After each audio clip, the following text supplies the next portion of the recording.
She's my daughter, and this is family money. Hand over that card right now or I am getting the manager." My mother's voice echoed off the high ceilings of the department store. The cashier took a slow step back, her voice dropping an octave. "Ma'am, unless your name is on that plastic, no one is swiping it, and if you keep screaming, I'll be the one calling mall security." I stood at the edge of the checkout lane, watching my own mother try to bypass basic banking laws because I refused to fund her shopping spree for exactly $342.18. Getting my first college debit card wasn't about flashing wealth. It was about quiet independence, just a simple piece of plastic that let me manage my own budget without asking permission for every cup of coffee. That is my hard limit. Yes, of course." She brushed off my statement immediately, the words rolling together in a dismissive rush. "Do not worry about it. I will pick you up at 10. When Saturday arrived, the car ride to the mall was relatively quiet. I sat in the passenger seat, watching the gray highway lines blur past the window. My mother spent the 20-minute drive delivering a monologue about how important family unity is and how children these days do not appreciate the sacrifices their parents make. I did not argue. I simply nodded, letting the words wash over me without absorbing their toxic intent. My hand rested securely inside my jacket pocket. My thumb traced the raised numbers on my bank card. I was not walking into this blind. I had a plan, and the plan was backed by raw data. We pulled into the sprawling parking lot of the regional mall. The automatic glass doors slid open, and the climate-controlled air hit my face. The environment was immediately overstimulating. The bright, artificial fluorescent lights reflected harshly off the polished white floor tiles. A low, continuous mechanical hum vibrated beneath our feet from the massive escalators carrying shoppers between floors. As we approached the Anchor department store, a heavy, overwhelming scent of synthetic floral perfume drifted over from the cosmetic counters, settling in the back of my throat. My mother walked with purpose. Her heavy leather heels clicked sharply against the tile, echoing a rhythm of entitlement. I walked half a step behind her, my sneakers silent, observing her movements like a scientist watching a predictable chemical reaction. The original objective was straightforward. We were supposed to go to the accessories department on the first floor, locate a tasteful scarf or a modest handbag for Aunt Sarah, proceed to the register, split the cost, and exit the premises. But as we crossed the threshold into the women's apparel section, I noticed a distinct shift in her body language. Her posture straightened. Her eyes stopped scanning for gift bags and began darting toward the high-end seasonal displays. She slowed her pace, reaching out to run her fingers across the fabric of a silk blouse that had absolutely nothing to do with Aunt Sarah. The trap was not just set. The jaws were slowly starting to open, and I was standing right in the center of it, waiting to see exactly how far she would push her luck. We bypassed the accessory counter completely.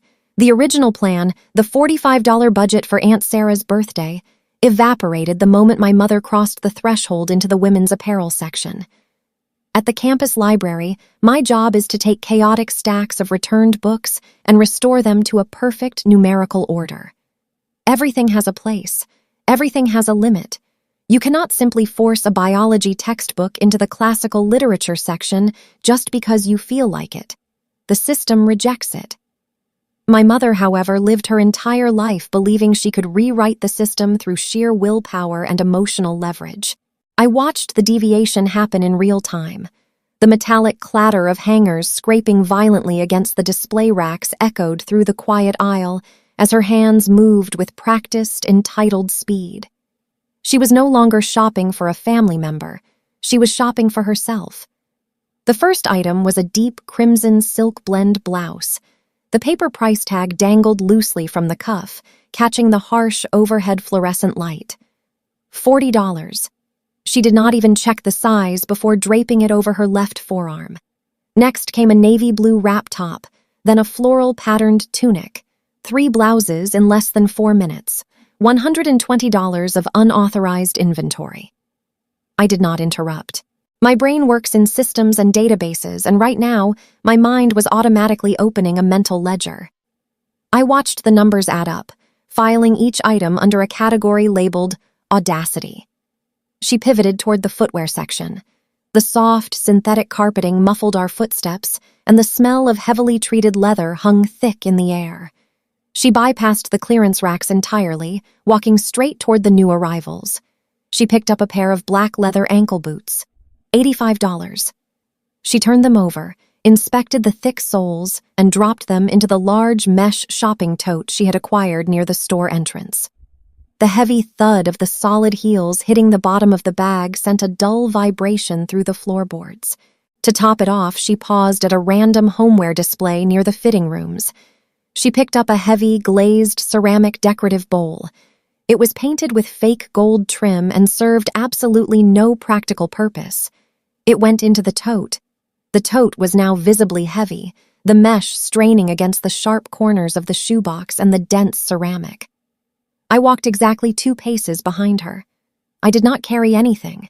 I kept my hands resting securely inside my jacket pockets, my fingertips brushing the smooth, rigid edges of my student card. I needed to establish a verbal record of this deviation. I needed to test the boundary one final time before the collision. I kept my breathing perfectly even, letting the ambient noise of a distant mall radio station fill the space between us for a few seconds. "Are we staying within budget for Aunt Sarah's gift?" I asked quietly. My tone was clinical. It was the exact same flat, emotionless voice I used to inform a student that their library materials were 3 weeks overdue. I did not frame it as an accusation, merely a request for data confirmation. My mother did not break her stride. She did not even turn her head to make eye contact with me. She simply raised her right hand and offered a dismissive, fluttering wave in my general direction. Her heavy gold bracelets clinked together, a sharp, high-pitched metallic sound that cut through the low hum of the store. Yes, do not worry about it," she muttered smoothly, her eyes already locked onto a display of designer sunglasses. "We will sort it out at the register." Sorted out at the register. The translation was perfectly clear. She intended to ambuscade me at the point of sale. She was banking on the psychological pressure of a public setting to force my compliance. She believed that my fear of causing a scene in front of strangers would override my financial boundaries. For 19 years, that strategy had worked flawlessly. Whenever she wanted something, she created a situation where saying no would make me the villain. But for 19 years, I did not hold the ledger. Now, I did. I did not say another word. Arguing with someone who is actively ignoring reality is an inefficient use of energy. I simply followed her as she turned the corner, heading straight for the brightly lit checkout lanes. My heart rate remained remarkably steady. The data was compiled. The variable was set. All that was left was the execution. The checkout counter in a retail department store is essentially a data processing center. Items are translated into numerical values. Those values are tallied into a final debt, and that debt demands an immediate, factual resolution. As someone who spends hours categorizing library materials and inputting inventory codes, I respect the absolute authority of a barcode. A barcode does not negotiate. It does not care about complex family dynamics or guilt trips. To me, it felt like a milestone. But to my mother, my financial boundary was a personal insult. What was supposed to be a quick trip to the mall to buy a birthday gift for my aunt turned into an ambush at the checkout counter. She piled hundreds of dollars of her own clothes onto the belt, looked at my new student card, and demanded I pay for her life simply because she raised me. When I calmly said no, she didn't just get mad. She tried to physically confiscate my financial freedom right in front of the cashier. If you were in my shoes, would you hand over your hard-earned money to keep the peace, or would you let the silence of a declined transaction do the talking? It simply states the unyielding facts. We stepped into lane number 4. The overhead lighting here was intensely bright, casting a harsh, shadowless glare over the faux marble countertop. A cashier, a woman in her late 40s wearing a green store lanyard, offered a polite but exhausted nod as we approached. My mother hoisted the overflowing mesh tote onto the counter. The heavy ceramic bowl collided with the solid surface, producing a deep, hollow thud that momentarily drowned out the soft pop music playing through the ceiling speakers. With a sweeping, theatrical motion, she began unloading her unauthorized inventory. Out came the crimson silk blouse, the fabric sliding smoothly across the counter. Out came the navy wrap top and the floral tunic. Next were the heavy black leather boots, the cardboard box scraping loudly against the plastic surface. Finally, buried at the very bottom, beneath the weight of her personal indulgences, was a small, modest silver picture frame. The actual gift for Aunt Sarah. It looked entirely insignificant next to the mountain of expensive apparel. The cashier picked up the handheld scanner. The rhythmic, high-pitched beep of the laser began to slice through the quiet space between us. It started. Beep. The crimson blouse registered. Beep. The navy top. Beep. The floral tunic. Each sound was a clean, digital confirmation of my mother's entitlement. I stood exactly 2 feet away, my posture perfectly straight, my hands resting lightly inside the pockets of my jacket. I did not shift my weight. I did not fidget. I simply kept my eyes fixed on the small, rectangular customer display screen facing us. My mother, completely ignoring the mounting total, adopted a posture of absolute leisure. She unzipped her designer handbag and began idly searching for a tube of lipstick, humming a low, tuneless melody under her breath. This was not absent-mindedness. This was a highly calculated performance. By acting completely unconcerned, she was establishing a social contract in front of the cashier. She was projecting the illusion that this was a normal, pre-approved family purchase, subtly transferring the financial responsibility onto me before a single word was spoken. I watched the glowing green numbers on the display screen ascend. They obliterated my $45 budget within the first 12 seconds. The total climbed past $100. It surged past $200. When the scanner hit the barcode on the leather boots, the number leaped over the $300 mark. It was like watching a system failure in real time, observing a secure database being actively corrupted by invalid entries. Yet internally, I felt absolutely no panic. My pulse remained a steady, rhythmic thrum against the inside of my wrist. There was no tightening in my chest, no rush of anxiety, just a cold, clinical fascination. I had anticipated that she would push the boundary, but the sheer, brazen scale of the deviation was remarkable. She was not merely testing the fence, she was driving a bulldozer straight through it. The cashier picked up the small silver picture frame. She ran the laser across the back. The machine let out one final sharp beep. She set the scanner down and tapped the heavy plastic total button on her touchscreen monitor. The green numbers on the customer-facing screen vanished for a fraction of a second. When they reappeared, they were glowing in a stark, undeniable red. $342.18. The rhythmic scanning had ceased, leaving a heavy, expectant silence in the lane. The only sound was the faint, crinkling noise of plastic shopping bags being snapped open from the dispenser. The cashier looked up from her monitor. Her eyes darted briefly between the massive pile of clothes and the two of us standing there. She cleared her throat, bringing the abstract digital numbers into the physical reality of the store. "That brings your total to $342.18, she stated, her voice flat and professional. The number hung in the air. It was a mathematical impossibility for a 19-year-old student who analyzes grocery prices down to the decimal just to survive the month. The trap had been fully assembled, the bait was set, and the steel jaws were locked open, just waiting for me to step blindly inside. The red digital numbers glowed on the customer display. $342.18. My mother snapped the heavy brass clasp of her designer handbag shut. The sharp metallic click cut through the ambient hum of the department store. She did not reach inside for her wallet. She did not reach for her checkbook. Instead, she turned her head slowly, adjusting her posture so her shoulders were squared directly at me. $342.18 was not just a number. For a 19-year-old student, it was a precise measure of survival. It was over 2 months of carefully planned grocery runs, sacrificing fresh produce for bulk staples. It was the emergency reserve for a broken laptop charger, a required access code for a midterm, or an unexpected copay at the campus clinic. It was the physical manifestation of my hard-fought safety net, and she wanted to liquidate it for a ceramic bowl and a pair of leather boots. She looked at the digital display, and then her eyes locked onto mine. Her expression was a masterclass in manufactured innocence. It was the exact look of someone who had just discovered a delightful, unexpected solution to a problem they entirely created. "Put it on your card," she said. It was not a request. It was not a question phrased with rising intonation at the end. It was a flat, declarative command, delivered with the absolute certainty of a monarch addressing a subordinate. The 4 words hung in the space between us, heavy with 19 years of conditioned obedience.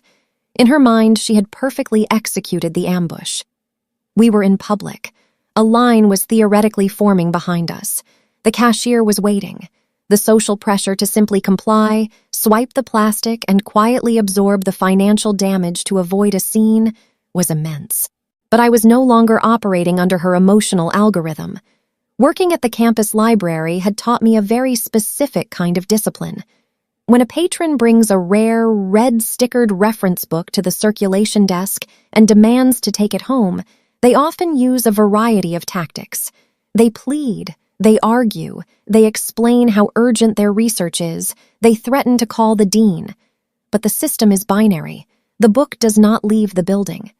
My job is simply to state the policy, completely unbothered by their rising panic. I am not responsible for their lack of planning. I applied that exact same clinical detachment to my mother. I did not blink. I did not shift my weight away from her. I kept my hands loosely submerged in the pockets of my jacket, my right thumb resting gently against the embossed numbers of my Fizz card. The plastic was cool and rigid against my skin. "I cannot," I replied. My voice was entirely devoid of inflection, a flat line on a heart monitor. "As I told you before we left, my limit is exactly $45 for Aunt Sarah's gift. I am not paying for your clothing." The silence that followed was immediate and suffocating. It was as if the atmospheric pressure in checkout lane number 4 had suddenly dropped. Behind the counter, the cashier had just grabbed the handles of a fresh plastic shopping bag. At the exact moment my refusal landed, her hands froze mid-bagging. If you were in my situation right now, standing at a public checkout counter with your own mother demanding your bank card, what would you do? Type 1A if you would quietly pay for her items to avoid the public humiliation, or type 2B if you would lock your account and walk away. Leave a comment below, and if you haven't subscribed to the channel yet, hit that button right now, because what I did next changed our relationship forever.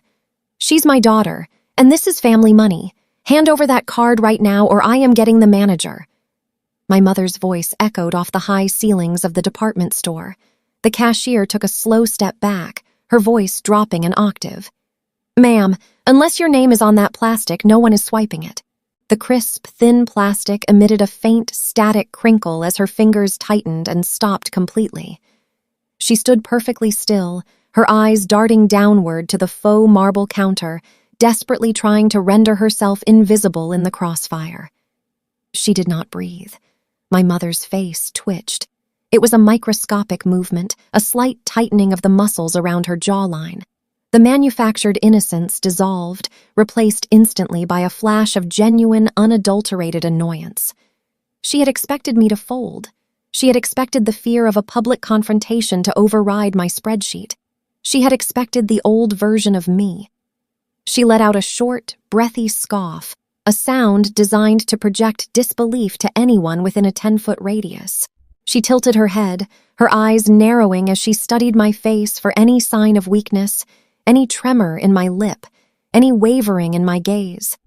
She found absolutely nothing. I was a blank wall of data.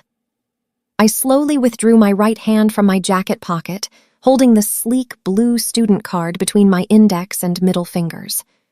I held it up, not aggressively, but simply presenting it as a piece of evidence. "I have $45 budgeted," I repeated, articulating every single syllable with razor-sharp precision. "That is my hard limit. I am happy to cover the silver picture frame. The rest of the total is yours." The cashier slowly, carefully released her grip on the plastic bag, letting it droop onto the counter with a soft sigh of displaced air. The battle lines were officially drawn. The fluorescent lights suspended above checkout lane number 4 emitted a low, continuous electrical buzz. It was a frequency you only noticed when everything else went dead silent. And right now, the silence between my mother and me was absolute. She stared at the blue piece of plastic held loosely between my index and middle fingers. Then, her facial muscles relaxed into a practiced, dismissive expression. She let out a sharp, breathless laugh. It was a tactical sound. In her operational manual, if she treated my boundary like a ridiculous, poorly timed joke, I would eventually feel too foolish to maintain it. "Stop playing around," she instructed, her voice dropping into a register of manufactured patience. She waved her perfectly manicured hand toward the black payment terminal bolted to the counter. "Just tap the card. We are holding up the line." I did not move. I slowly shifted my gaze over my right shoulder, scanning the polished white floor tiles behind us. There was no line. There was not a single customer within a 50-foot radius. We were entirely isolated in this transaction. I turned my attention back to the counter. I maintained a physical distance of exactly 24 inches from the payment terminal. In library science, we establish physical perimeters to protect fragile archives. You do not bring liquids near the historical manuscripts. You do not bring emotional manipulation near my financial perimeter. I had no intention of closing that 24-inch gap. "I am not joking," I stated. I kept my vocal cords completely relaxed.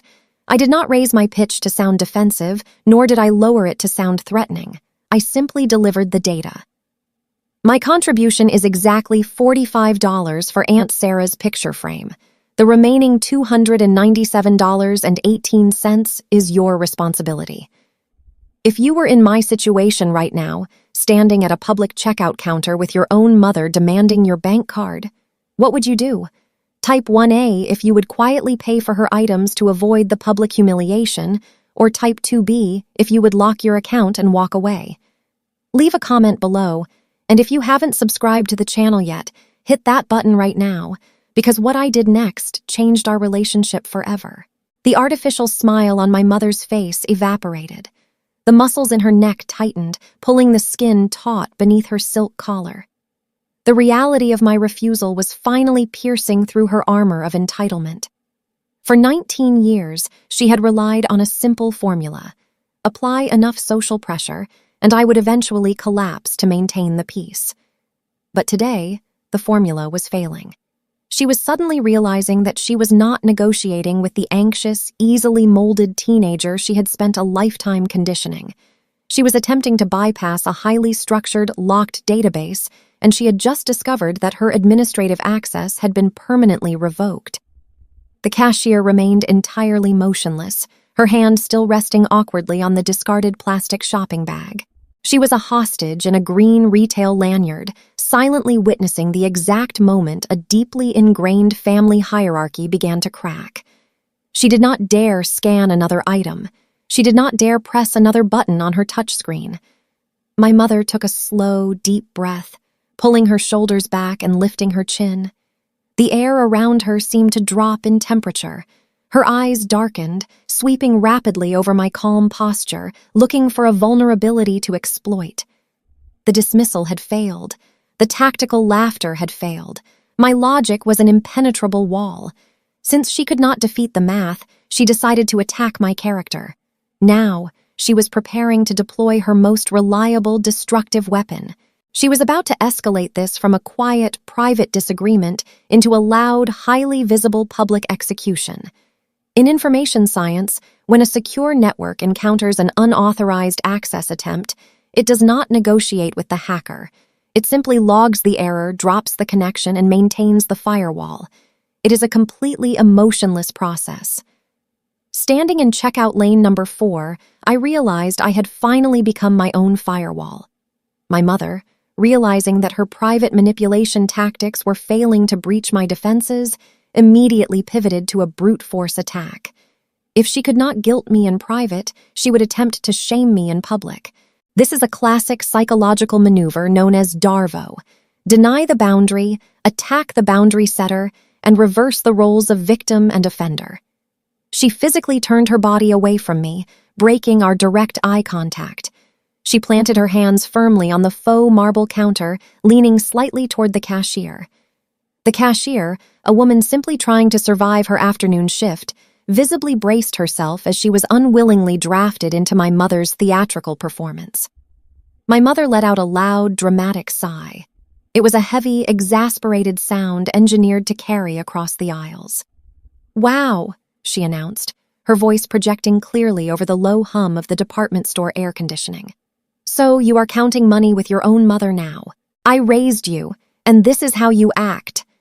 She gestured broadly toward the mountain of silk blouses and leather boots, presenting them not as luxury items, but as basic human rights that I was cruelly denying her.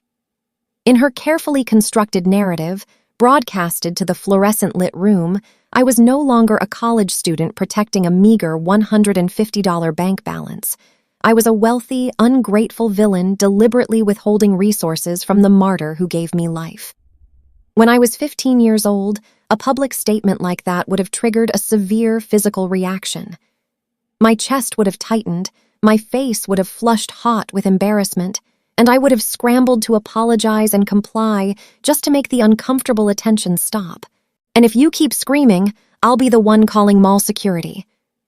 I stood at the edge of the checkout lane watching my own mother try to bypass basic banking laws because I refused to fund her shopping spree for exactly $342.18. To understand how a simple trip to the mall escalated into a public hostage situation over a piece of plastic, you have to understand what that plastic meant to me. I am a college student. For the first 19 years of my life, every dollar I spent was scrutinized, judged, and ultimately controlled by my mother. Money was never just currency in our household. It was a leash. Before this card, navigating finances with my mother required a psychological armor I was exhausted from wearing. But I was 19 now, and I held the ledger. I did not flush. I did not break a sweat. I did not instinctively stammer or rush to explain my strict grocery budget to the cashier. In the campus library, when a patron creates a scene over a $20 late fee, defending yourself only gives them more ammunition. Silence, on the other hand, starves their fire of oxygen. So, I let the silence stretch. I watched the muscles in my mother's jaw tighten. I noted the precise way her eyes darted around, looking for validation. At that exact moment, a new customer wheeled a silver shopping cart into the entrance of lane number 4. It was an older woman holding a single folded sweater. She took one step into our perimeter, sensed the heavy, toxic atmospheric pressure radiating from my mother, and stopped dead in her tracks. The new customer nervously cleared her throat, a dry, raspy sound that echoed loudly in the tense space. Without saying a word, she slowly pulled her cart backward, retreating entirely to lane number 3. My mother's audience was fleeing. Her public execution was failing to draw a crowd. I kept my gaze fixed steadily on her. "I am not counting money," I stated smoothly, my voice as flat and unreadable as a printed receipt. "I am simply stating a fact. I cannot afford $342.18. My mother's eyes narrowed into sharp, dangerous slits. The public shaming had bounced harmlessly off my clinical detachment. The logic was too clean, too airtight for her to puncture with mere words. The firewall was holding perfectly. Since her verbal override had been denied, she realized she had only one option left. She needed to bypass the software and attack the hardware directly. She needed to take physical control of the transaction. Her gaze slowly dropped from my face, tracking downward, locking onto the blue plastic fizz card resting loosely between my fingers. The ambient noise of the department store seemed to fade into a dull, distant hum. My mother's eyes remained locked on the blue plastic resting loosely between my fingers. When psychological manipulation fails, desperate people resort to physical action. She squared her shoulders, dropping the pretense of being a public victim. Her voice lost its theatrical volume and dropped into a low, harsh whisper meant only for me. "Fine," she stated flatly. "Give me the card." I did not react. I simply watched her right hand leave the surface of the counter. She extended her arm across the space between us, turning her wrist so her palm faced upward. Her fingers curled slightly, waiting for me to place my financial independence directly into her grasp. Her nails were painted a flawless, glossy red. "I will keep it with me so I can use it when needed," she continued, her tone dripping with absolute authority. "You are clearly not responsible enough to handle family money." There it was. The ultimate delusion spoken aloud. In her mind, my personal bank account, funded by my hours scanning barcodes and organizing library shelves, was community property. My boundary was an insult, and therefore my autonomy had to be confiscated. Time seemed to freeze. I looked at her outstretched hand. I looked at the red digital numbers flashing on the terminal, $342.18.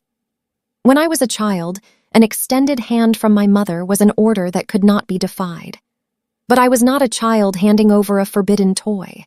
I was a 19-year-old woman holding a legally binding financial instrument. I did not argue. I did not raise my voice.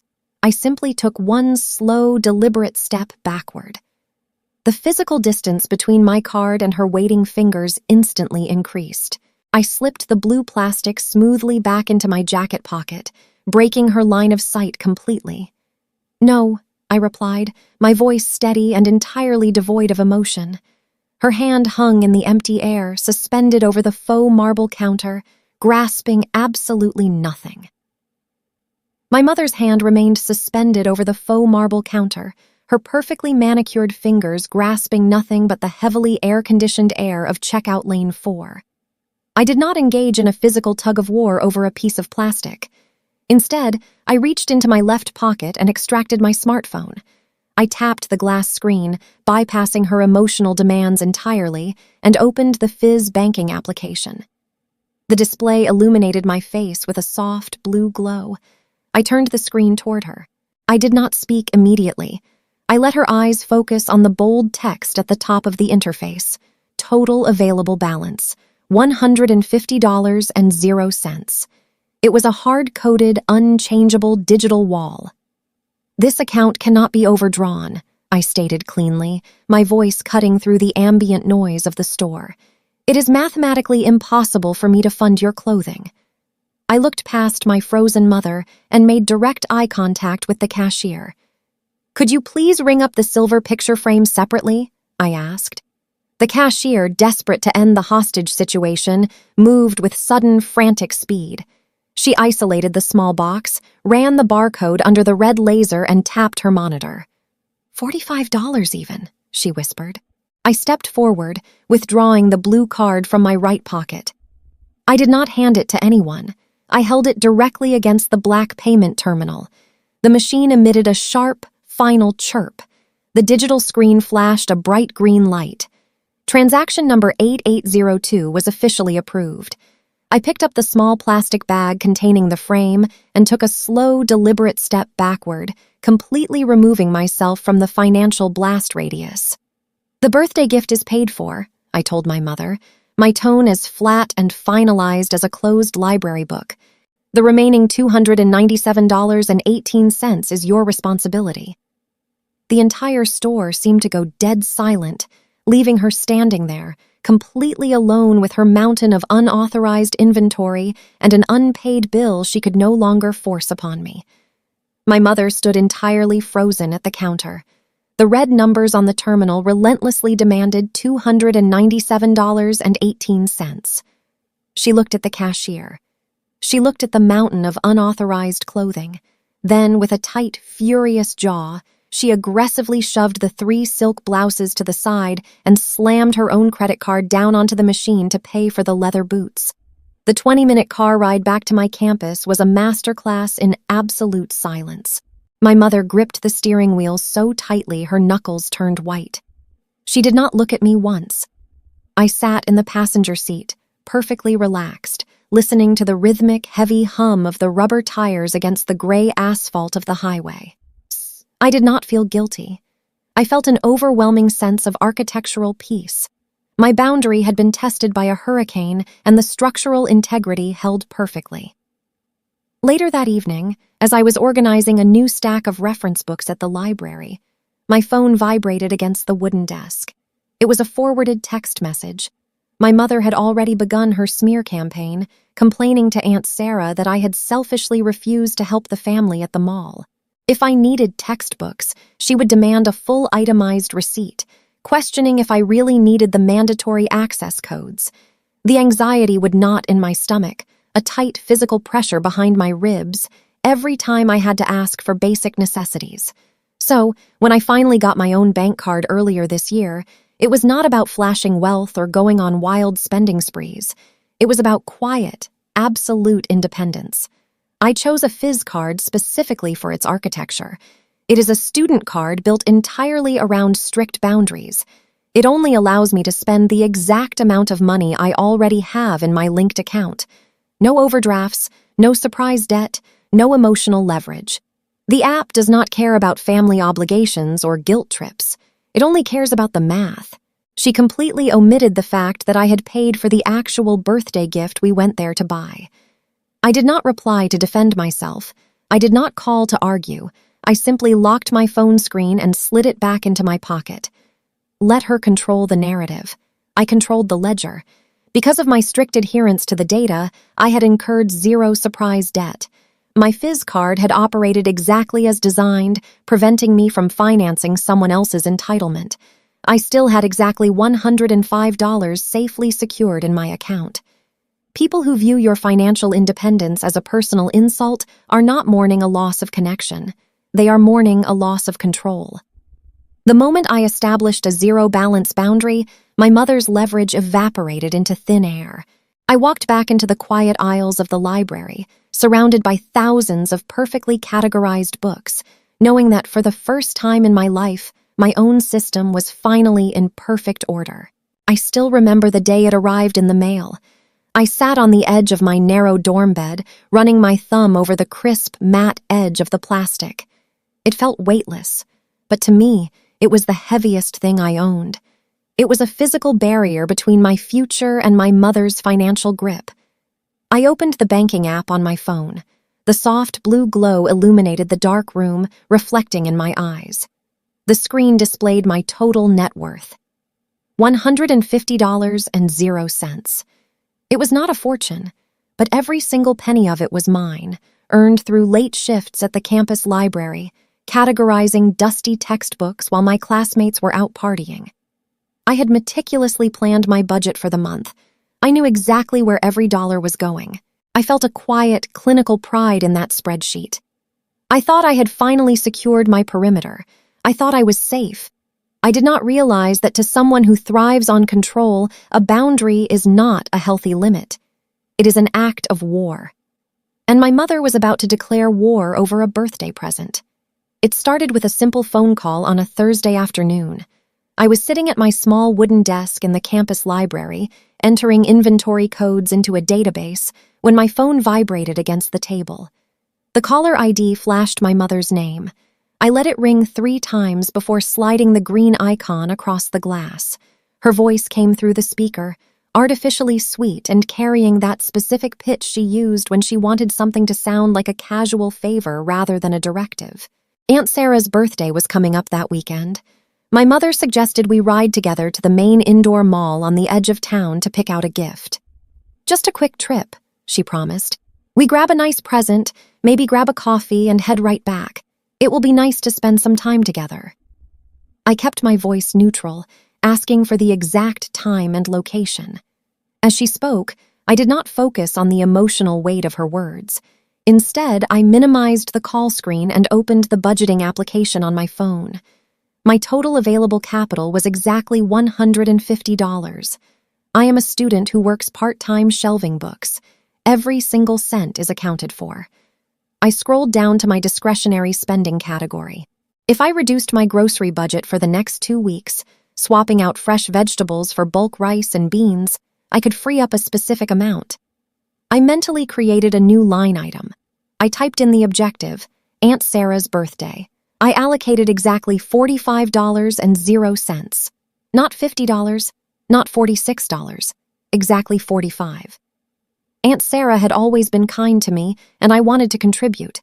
But $45 was the absolute mathematical limit of my generosity without jeopardizing my own basic survival. I had the cash in my account. I had my new student card to facilitate the transaction. I had a rock-solid perimeter. "I can meet you Saturday morning," I told her, my voice calm and steady. "But I only have $45 budgeted for my half of the gift.